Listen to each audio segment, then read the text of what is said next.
welcome to Exhale, a Black woman's guide to mental health. I'm Karen Vaughn, your host, and we are here in our new home, the Needhammer Coffee Shop on Washington. Thank you to the entire team for having us and giving us such a warm welcome. This is definitely the place to talk about our well-being because whenever you just need to take a break or a moment to yourself, the coffee shop is definitely the place to come. I'm here once again with Dr. Elston, and today we're talking about burning out. This episode is called Breaking Burnout. As Black women, we are often in unique roles and situations, nurturing everyone but ourselves. How do we create those boundaries? How do we know the signs and symptoms of burnout and not just being tired? Understanding their underlying causes and recognizing its impact on our mental and physical well-being. We'll talk about all of that today. And I just touched on the first question. How do we know when we're burnt out? Many times we push through and we're just like, I'm tired, I can get it done. What's the difference between being tired and burnt out? Tired and burnout. I think first we need to describe burnout and explain what that is. Yeah. And burnout is usually described as overwhelming feelings that are prolonged, it's chronic. And so that means very increased levels of stress.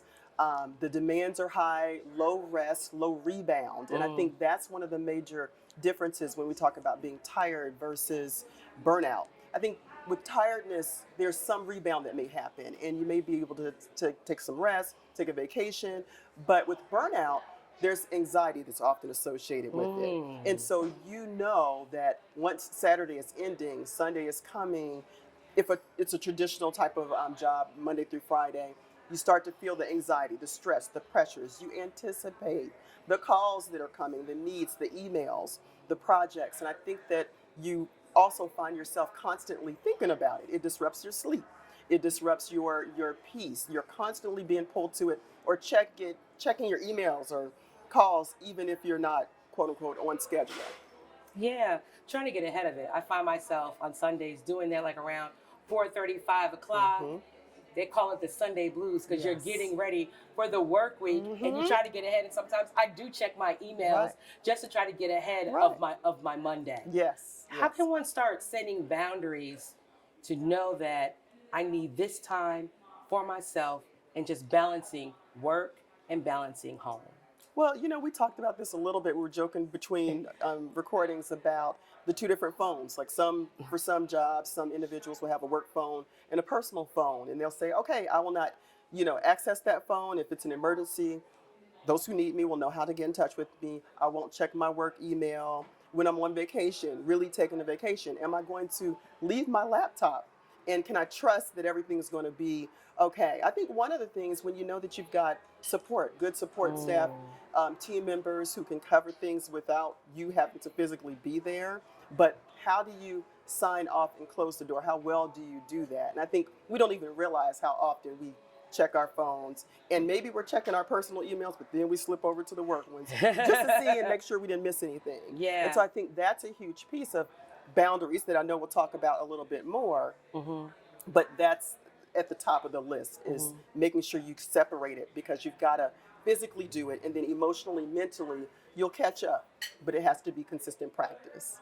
So, as many are watching or listening, and realizing that they have the symptoms of burnout, how can they go about making adjustments to where they're not as burnt out and or seeking professional help? Okay.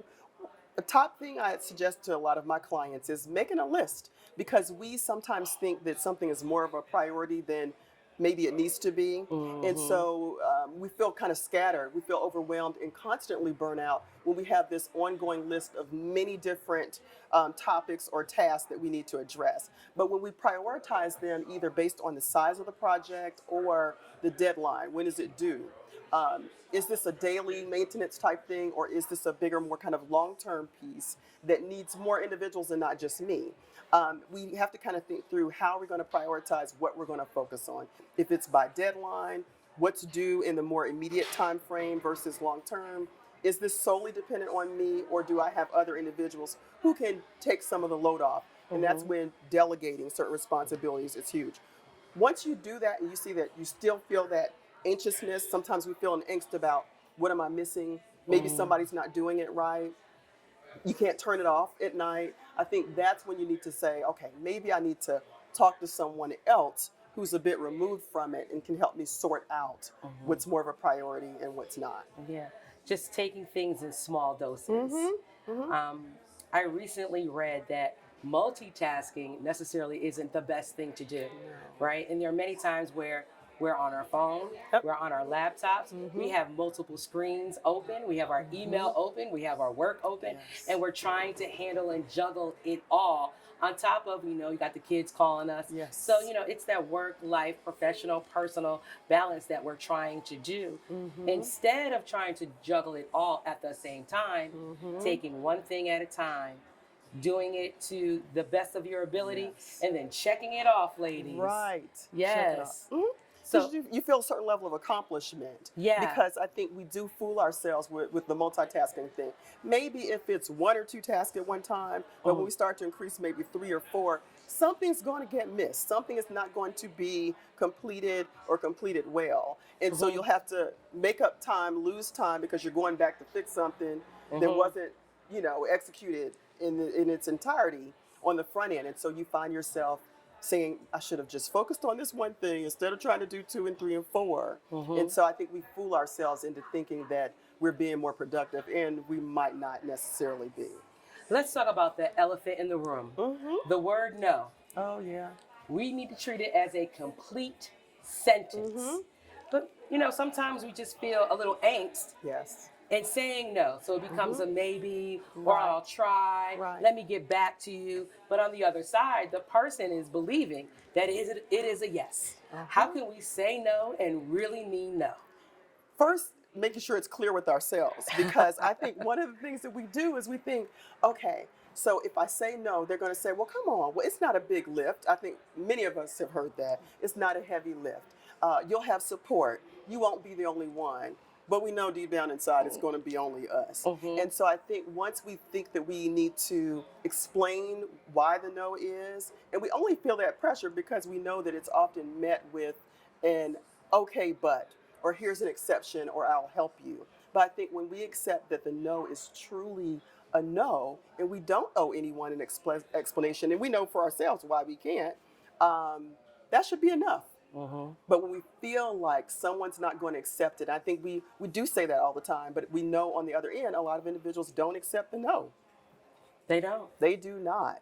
And that's what pushes us to feel like we've got to give an excuse or explain or justify it.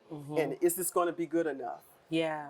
But if we don't believe it ourselves, it's not going to ever really be a complete sentence. Yeah, no, that's good. That's good. So as we continue to balance work and home, what do you think that we can do to have a better, healthy work-life balance to where we are living our best lives and we don't feel so overwhelmed because you're playing a tug of war between your personal and your professional life? Yes. Well, this is an interesting kind of fact that I saw. It was interesting, but yet kind of shocking. There was a study a couple years back about women across, I think it was women across the nation. And it was looking at individuals who were primarily African-American women who were upper 40s to low 50s. And the study results showed that African-American women are 7.5 years biologically older than our white counterparts. And it was shocking to me because when you look, I'm sure you've seen, we've got different friends, acquaintances, colleagues who are, losing their lives by natural causes, but we find out maybe it's a heart attack or it's a stroke. We wonder, how early does that message start that we've got to do 10 times as much, work 10 times as hard to be good as?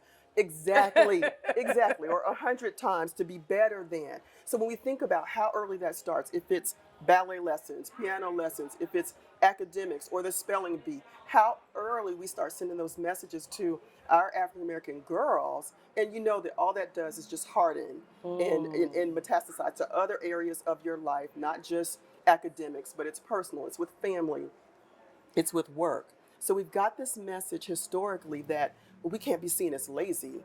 And so that then goes into the superwoman, that turns into the angry black woman. And so we've got all these pieces that we've got to undo. So the balance that you're speaking of is It's hard because we're feeling it in different ways. We're feeling demands from work, from family, and you said something earlier. Are we the same person or are we different in different ways? Yeah.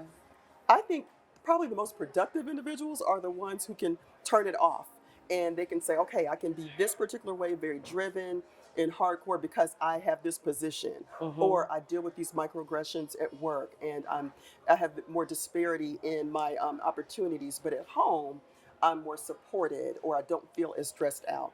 I don't know Yeah. how they do it, but I admire it. But usually, what it is setting some boundaries and some goals for the day. What do I have to accomplish? What's the need? What's the Mm. want? And what's the it would be good if, but it's not mandatory. And so I think prioritizing our tasks and our goals and making sure you have people in your life who support that and understand it. Because those Yeah. individuals who are constantly asking, will you do this? Yes, but they're probably not the strongest people in your team and your support staff. But the Yeah. ones who get it, that I don't have to say I'm tired for you to understand.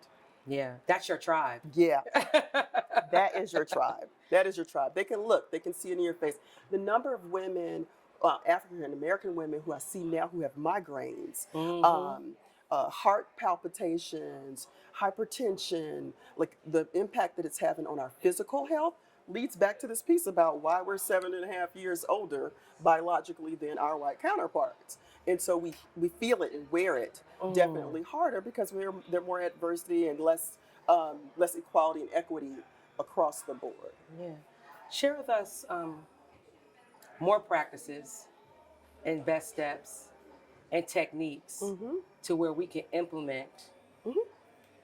setting boundaries Okay. to have a more balanced life. Okay. So we can wind back those 7 years to Yes. -7. Okay. Right. We don't Negative want to get seven. to the zero. We want to move back. And that's also Right. living a softer life as well. Exactly. Or the Auntie Maxine reclaim my time. That is Yes. huge. How do we do Yeah. that? Yeah. So can we do this? Can we set some time limits on how much we spend? Do you remember maybe being in college and you might have pulled a few or one too many all-nighters? And there's this point where you're like, I can't do that anymore. My body cannot take that. I can't function like that anymore. It's not Mm-hmm. healthy. I might think that I pushed through, but it's not. So setting limits and say, okay, I'm upset about a particular situation. I'm going to give myself 15 minutes of worry time to kind of get out all of my thoughts, write it down. Because oftentimes Mm. our anxiety, our stress, our burnout feelings are due to constantly rehashing, replaying something old or planning for something to come because we think we're going to forget a critical piece. But oftentimes, if we write out what you're stressing over, write out what you need to do, write out or put it in your phone, wherever you need to put it, so you don't spend hours staying awake and Mm. not resting your brain. Another piece, we hear a lot about our devices and what is your cutoff time. Um, and they'll say, the different lights that kind of save your eyes and help you kind of transition.